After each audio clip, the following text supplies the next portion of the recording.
اعوذ باللہ من الشیطان الرجیم بسم اللہ الرحمن الرحیم انا انزلناہ فی لیلۃ القدر وما ادراک ما لیلۃ القدر لیلۃ القدر خیر من الف شہر تنزل الملائکۃ والروح فیہا بإذن ربہم من کل امر سلام ہی حتی مطلع الفجر۔ اعوذ باللہ من الشیطان الرجیم بسم اللہ الرحمن الرحیم۔ آج ہم سورۃ القدر کی تفسیر کے بارے میں جانیں گے۔ سورہ قدر مدینہ بقول مکیہ ہے۔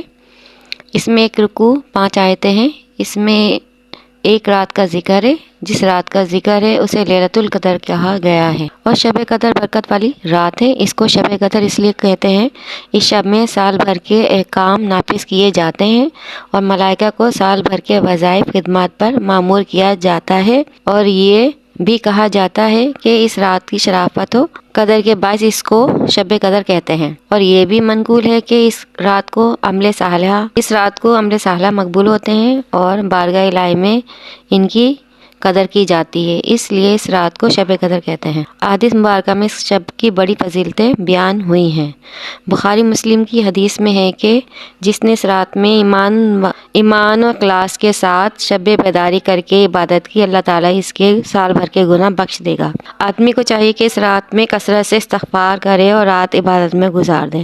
سال بھر میں شب قدر ایک مرتبہ آتی ہے، اور روایت کثیرہ سے ثابت ہے کہ وہ رمضان المبارک کے عشرۂ اخیرہ میں ہوتی ہے اور طاق راتوں میں ایک رات شمار ہے۔ بعض علماء کے نزدیک رمضان مبارک کی 27ویں رات شب قدر ہوتی ہے، لیکن ان طاق راتوں کو بھی شمار کیا جاتا ہے، یعنی 21، 23، 25 اور 29۔ اس رات کی ایک دن کی عبادت کرنا 1000 راتوں کے عمل سے بہتر ہے۔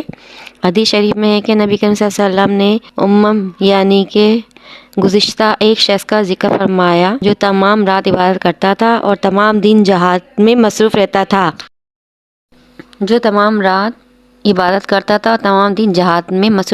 اس طرح اس نے 1000 مہینے گزارے تھے۔ مسلمانوں کو اس پر تعجب ہوا تو اللہ تعالیٰ نے آپ صلی اللہ علیہ وسلم کو شب قدر عطا فرمائی، اور ایک کہ شب قدر 1000 مہینوں سے بہتر ہے۔ یہ اللہ تعالیٰ کا اپنے حبیب پر کرم ہے کہ آپ صلی اللہ علیہ وسلم کے امتی ایک رات کی عبادت کریں تو ان کا ثواب پچھلی امت کے 1000 ماہ عبادت کرنے والوں سے زیادہ ہوگا۔ اس رات جبرائیل امین اور فرشتے زمین کی طرف رخ کرتے ہیں، اور جو شخص اس رات عبادت کرتا ہے اس کے حق میں دعا کرتے ہیں اور سلام کرتے ہیں، اور اس شخص کے لیے استغفار کرتے ہیں جو اللہ تعالیٰ نے اس سال کے لیے مقرر فرمایا ہے، اور اسے ہر بلا و آفت سے بچا لیا جاتا ہے۔